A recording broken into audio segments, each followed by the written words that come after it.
जनता Samajwadi party का नेता राजेंद्र श्रेष्ठ प्रतिनिधिसभा सदस्य समेत हुनुहुच सीमांतकृत समुदायकों हक हित का लागी साधा संघर्षरत वहाँ पिछलोस में नेपाल का आदिवासी जनजाति, मधेशी, मुस्लिम, दलित पिछड़े का वर्गलाई थप अधिकार संपन्न गराउन संविधान संशोधन को कुरा उठाउंदे आउनु भय को छा संघीय सरकार को खरो आलोचक को रूपमा परिचित उहासन द नेपाल टप की संवाददाता आशा साहले कुराकानी गर्नु भय को छप प्रस्तुत छा उहासन गरिए को कुराकानी को संपादितांश समाजवादी पार्टी र राष्ट्रीय जनता पार्टी एकीकृत भई जनता समाजवादी पार्टी बनेपची पार्टी का गतिविधि कसरी अगाडि बढिरहेको छ। अहिले देशको राष्ट्रिय परिस्थितिले पार्टी निर्माण राष्ट्रिय अभियानहरू सञ्चालन गर्न अनुकूल परिस्थिति छैन। संसारभरि नै 21औं शताब्दीमा आजसम्म देखा परेको मानवीय सङ्कटमा सबैभन्दा ठूलो सङ्कट अहिले नेपालमा पनि देखिएकै अवस्था छ।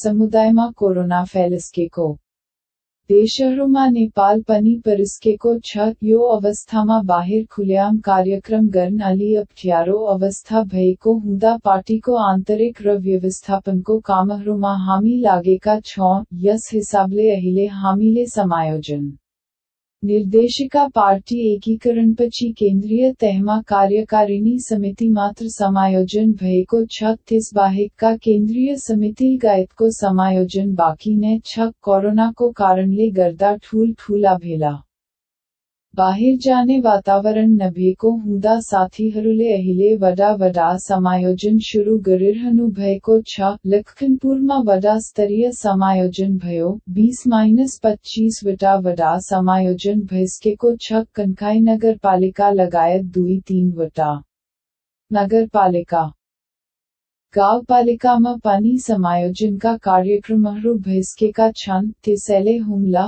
जुम्ला लगायतका जिल्ला स्तरीय समायोजनका कुरा पनि भइरहेका छन्। ठूला भेला हुन नस्ने भएको हुँदा प्रदेश तह राष्ट्रिय समितिहरूमा कहीँ पनि समायोजन भएको छैन। तर स्थानीय तहहरूमा चाहिँ समायोजनका कामहरू अगाडि बढेको छ। जसपा नेताहरूको व्यवस्थापन र पद बाँडफाँडमा निकै सकस भइरहेको सुनिच्नी पार्टीमा सकसको यस्तो अवस्था छैन। अहिले तल्लो स्तरबाटै समायोजन हुँदै आइरहेको अवस्था छ। व्यक्तित्वको व्यवस्थापनको सन्दर्भमा केन्द्रीय समिति गठन गर्न सकेका छैनौं। तलबाट समायोजन हुँदै आइरहेको अवस्था छ। अब केन्द्रीय स्तरमा पनि छिट्टै हामी समायोजनको कामहरू गर्छौं। यसका लागि गृहकार्यहरू सुरु भइरहेको छ। तर पूर्व राजपाका अध्यक्षमण्डलका सदस्यहरू समायोजन लगायतका विषयमा औपचारिक रूपमा छलफलमा हुनुहुन्छ नि त उहाँहरूको व्यवस्थापनका कुरा हो। हिजोका दिनमा 6 जना अध्यक्षमण्डल भएकाले उहाँहरूलाई नयाँ संरचनामा जान अलिकति समय लागेको हो। समाजवादी पार्टीमा पहिला सामूहिक व्यक्तित्व प्रणाली भएकाले हामी अध्यक्ष उपाध्यक्षदेखि लिएर सबैजना एउटा सेटमा व्यवस्थापन भएको अवस्था छ। त्यसले गर्दा हारोमा त्यस्तो समस्या अलि कम नै छ। उहाँहरूको अध्यक्षमण्डलीय प्रणाली भएको र अध्यक्षमण्डलीय प्रणालीलाई नयाँ प्रणालीमा ढाल्नको लागि राजपा केही गृहकार्य गर्न समय लगेको हुन सक्छ। दुवै पार्टीको समायोजन कसरी हुँदैछ? दुवै पार्टीको समायोजनको लागि मुख्य रूपमा 3 वटा मापदण्ड तयार भएको छ। हारो समायोजन निर्देशिकाको 1 नम्बरमा केही कुरा उल्लेख छ। त्यसमा पहिलो मापदण्ड संगठनात्मक स्थितिबारे हेर्ने। संगठनात्मक स्थिति भन्नाले कुन पार्टीको कति पार्टी सदस्य छन्। पार्टीका मातहतका समितिहरू कतिवटा छन्। जिल्ला गर्ने हो भने जिल्ला मातहतमा कतिवटा पालिका समिति छन्। कतिवटा वडा समिति छन्। कतिवटा प्रारम्भिक समिति छन् भने हेरिन्छ प्रदेश तहमा भयो भने कतिवटा जिल्ला छ। अर्को भातृ संगठन कतिवटा छ। प्रत्येक जिल्लामा र प्रदेशमा कतिवटा भातृ संगठन बनेको छ। यस्ता कुराहरूको संगठनात्मक अवस्थाबारे एउटा मापदण्ड छ। दोस्रो मापदण्ड कुन पार्टीले कति मत प्राप्त गर्यो। मतपरिणामको स्थिति हेर्ने। त्यसमा गाउँ तहमा कति वडा तहमा कती निर्वाचन क्षेत्रमा कती सबैकुरा निर्वाचन आयोगको वेबसाइट हेर्ने बित्तिकै सहज रूपले आइहाल्छ।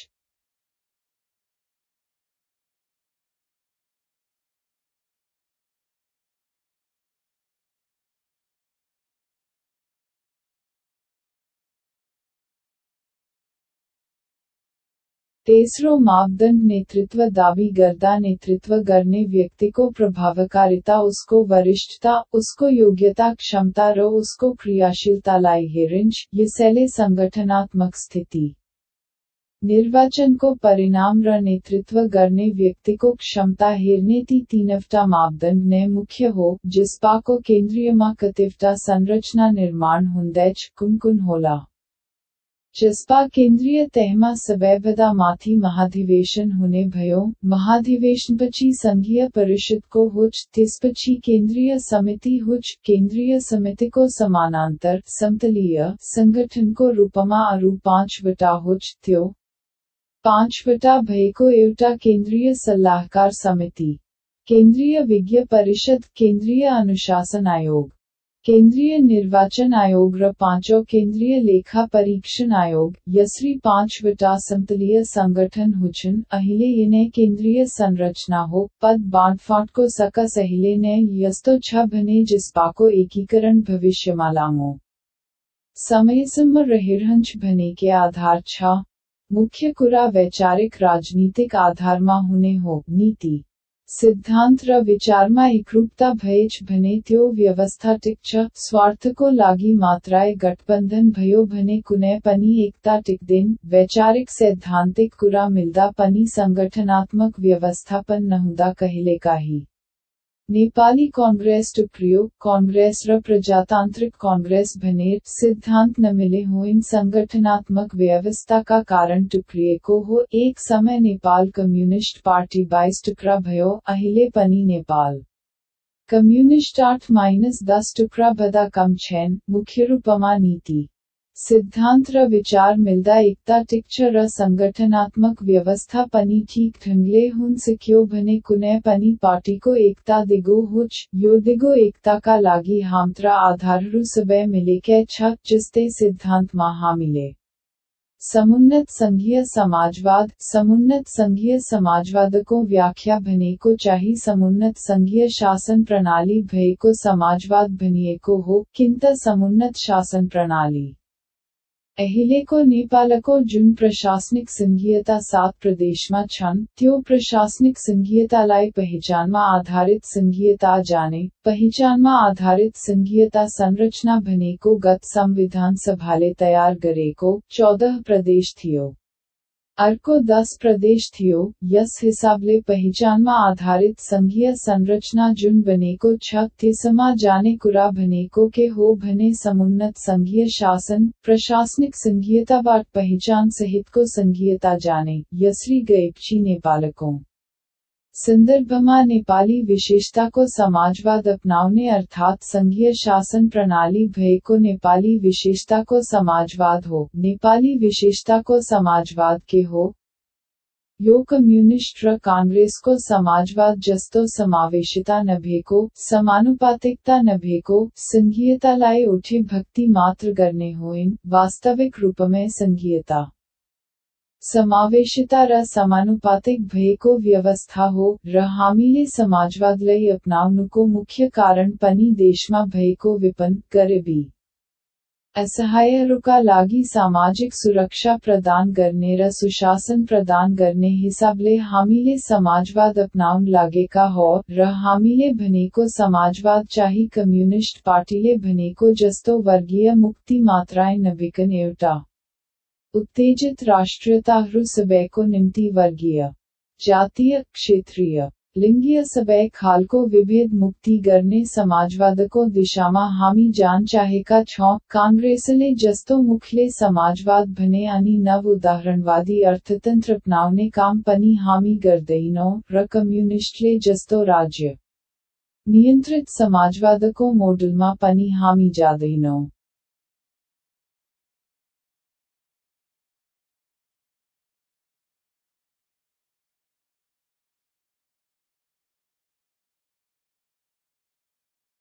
केसो भय तपायरु को समाजवाद बने को कस्तो हो। नेपाली विशेषता को समाजवाद कस्तो हुच भंडात्यो माथिबाट लादिए को नबिकन जगेबाट उठेको समाजवाद आउच त्यो अलोकतान्त्रिक र निरंकुश ढंगले चल्ने अधिनायक तत्व भएको समाजवादी नबिकन लोकतान्त्रिक समावेशील गायत सबैलाई अपनत्व दिने समाजवादको रूपमा हुच यो एकात्मक मोडेलको नबिकन संघीय मोडेलको समाजवाद हुच यस हिसाबले यो चाहिँ अरूको भन्दा बढी नेपालमा सुहाउँदो समाजवादको रूपमा रहन्छ त्यसैले यस्तो किसिमको सैद्धान्तिक अवधारणामा हामी सहमत भएको हुनले हामीले समुन्नत संघीय समाजवादलाई सैद्धान्तिक रूपमा दिएका छौं। दुवै पार्टी एकीकृत भएपछि अब जसपाको संघीय संसदमा संसदीय दलको नेता चयन कहिले हुछ को हुछ होला यसबारे हामीले निर्णय गरिसकेका छैनौं। पार्टीमा धेरै नेताहरू हुनुहुन्छ। शीर्ष नेताहरूमध्ये एकजना सहमतिमा तय हुछ। हारो शीर्ष साथीहरूमध्ये कसैले पार्टीको धेरै जिम्मा लिनुहुन्छ।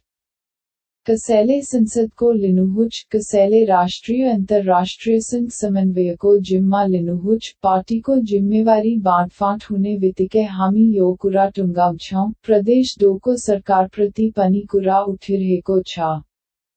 प्रदेश सरकार पनि परिवर्तन हुन्छ त।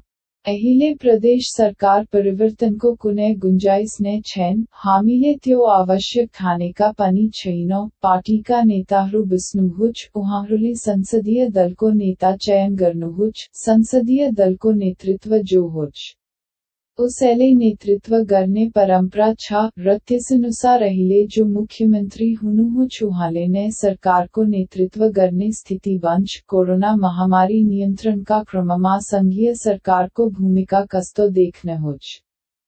संघीय सरकार एक्लै हिँड्न चाहेको जस्तो देखिएको छ। यस्तो महामारीका बेला सबैलाई समेटेर अगाडि बढ्नुपर्ने हो। त्यसैले हामीले एउटा उच्चस्तरीय राजनीतिक संयन्त्र बनाऔं जसमा सबै दलका प्रतिनिधि पनि होस्।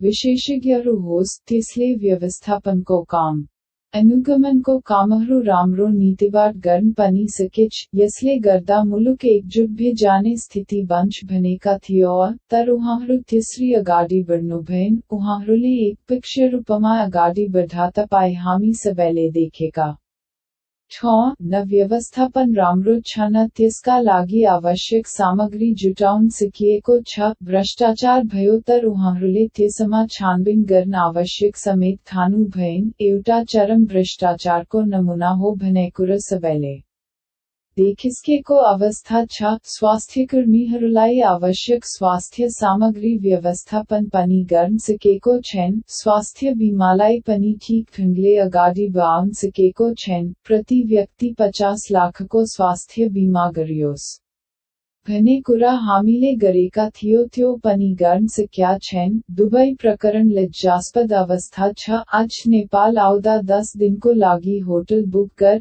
यस्तो अव्यवहारिक नीतिहरू लिइरहेका छन्। वैदेशिक रोजगारीमा गएकाहरूले समस्यामा पर्दा पाउने गरी जम्मा गरेको कल्याणकारी कोषमा 5 अरब छ। हमशन्तर उनीहरूलाई समस्या पर्दा यो कोषबाट खर्च गर्दैनन्। यस हिसाबले कोषहरूको हिसाब पनि देखाउनु परेको छैन। अब हरेक हिसाबले यो सरकार कोरोना महामारीमा असक्षम छ।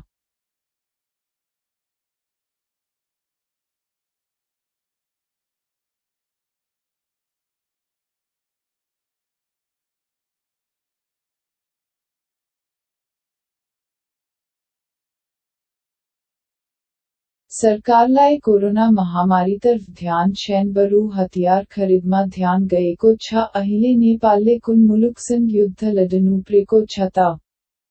अहिले त्यस्तो अवस्था त छैन। यो अवस्थामा सबै बजेट कोरोना केन्द्रित गर्नुपर्नेमा अमेरिकाबाट हतियार खरिद गर्ने भनेर त्यसका लागि सारा कार्यविधि समेत मिचे हतियार खरिदको सम्झौता गर्न लागेको छ। त्यहाँ अरबौं रकम चलखेल भइरहेको कुराहरू नेपालको छापाहरूमा आइरहेको अवस्था छ। यस हिसाबले सरकारले गरिरहेको जुन गतिविधि छ त्यो सन्तोषजनक छैन। तपाईँ वा जसपाको दृष्टिकोणमा यो सरकारको समग्र कामकारबाहीको मूल्याङ्कन कस्तो छ? यो सरकार असक्षम देखियो भ्रष्टाचारमा लिप्त वर्तमान सरकारले सुखी नेपाली समृद्ध नेपाल बनाउँछु भनेर जुन हल्ला गर्यो त्यो एउटा सपनामा लड्डु खाएको जस्तो स्थिति देखिएको छ। यसरी न सुखी नेपाली बन सक्छ न समृद्ध नेपाल बन सक्छ। अहिलेस नेपालको इन्कम बढेर जानुमा विशेष योगदान चाहिँ 25% राजस्व रेमिट्यान्सबाट आएको छ। त्यसको कारणले हो देशभित्रको उद्यमशीलता अत्यन्तै कमजोर छ। यो 10 वर्षमा पूंजीगत खर्च 21% भन्दा बढी छँदै छैन अनि स्थिर पूंजीको आकार अत्यन्त साँघुरो छ। एउटा उद्यमशील पूंजीतर्फ गएका छैन। सबैतिर कमिसन तन्त्र हावी छ। आफ्ना नजिकका पूंजीपतिहरूलाई पोस्ने यस्तो किसिमको एउटा क्रोनी क्यापिटलिजम हावी भएको अवस्था छ। पार्टीको आन्तरिक द्वन्द्व व्यवस्थापनमा पनि राष्ट्रपतिलाई प्रयोग गर्ने सम्मका कामहरू भइरहेको अवस्था छ। पेट्रोलियम पदार्थ लगायतमा थप कर लिने काम गरिएको छ। करमाथि करको भार परेको छ। महँगी बढेकै छ। खाद्यान्नमा कालाबजारी छ। राजनीतिक आर्थिक र सामाजिक सबै अवस्था संकटपूर्ण छ। कोरोनाले मानवीय संकट त ल्यायो तर सरकारको असक्षमताले राजनीतिक संकट र आर्थिक संकट पनि देख्नुपर्ने स्थिति आएको छ। जसपाले उठाउँदै आएको संविधान संशोधन सांसद रेशम चौधरीको रिहाई लगायतका मुद्दा सरकारले सम्बोधन गरेको छैन। ती मुद्दा सम्बोधनका लागि कसरी अगाडि बढ्दै हुनुहुन्छ? हामीले राखेको 23 बुँदे संशोधन प्रस्ताव सांसद रेशम चौधरीको रिहाई र विगतका आन्दोलनमा घाइते भएकाहरूका लागि क्षतिपूर्ति जस्ता मुद्दाहरू बाँकी नै छ। अहिले हामीले कोरोनाको स्थिति भएको हुँदा यसलाई बढी चर्चा गरेका छौं। रेशम चौधरी लगायतका राजनीतिक बन्दीहरूलाई अब सहज रूपले छिटोभन्दा छिटो रिहा गर्नुपर्छ। सचिवाभित्र तपाईहरू कार्यकारिणी राष्ट्रपति र पूर्व राज्यपाका नेताहरू संसदीय प्रणाली कार्यकारी प्रधानमन्त्रीको पक्षमा हुनुहुन्छ। यो सैद्धान्तिक मतभेद कसरी मिलाउनुहुन्छ? यसका विषयमा हामी महाधिवेशनमा छलफल गर्छौं। हामीले समाजवादी पार्टी हुँदा मुलुकको राजनीतिक स्थिरताको लागि कार्यकारिणी राष्ट्रपति र पूर्ण समानुपातिक हुनुपर्ने कुराहरू उठाएका थियौ र यो व्यवस्थाले नेपालमा राजनीतिक स्थिरता पनि ल्याउँछ र समानुपातिक प्रतिनिधित्वको व्यवस्थाले नीति निर्माणको तहमा सबै जाति भाषा धर्म संस्कृतिमा पछा परेका क्षेत्र महिला सबैको उचित प्रतिनिधित्व जाँच र नीति निर्माणमा भूमिका रहन्छ। त्यसैले कार्यकारिणी राष्ट्रपतिले पनि समावेशी प्रतिनिधिको मन्त्रीमण्डल गठन गर्ने कुरा हामीले राखेका छौं। यो कुरा राज्यपालले आफ्नो धारणाको रूपमा अंगीकार गरिसक्या छैन। उहाँहरूले संसदीय व्यवस्थालाई नै सुधार गरेर समावेशी बनाउन सकिन्छ भन्ने मान्यता राख्नुभएको छ। यो कुरा हामी महाधिवेशनमा टुङ्ग्याउने छौं। उसो भए तपाईहरूको सैद्धान्तिक मत भिन्नता छैन त? हारो पार्टीको सिद्धान्त समुन्नत संघीय समाजवाद र भविष्यको गन्तव्य वा रणनीतिक लक्ष्य चाहिँ संघीय शासन प्रणालीमा आधारित समाजवादी लोकतान्त्रिक गणतन्त्र हो। हारो पार्टीको समुन्नत संघीय समाजवादको दुईवटा मुख्य सैद्धान्तिक आधार संघवाद र समाजवाद हो भने 4 नीति संघीयता सुशासन समृद्धि र समाजवाद हो। प्रकाशित भदौ 23, 2077।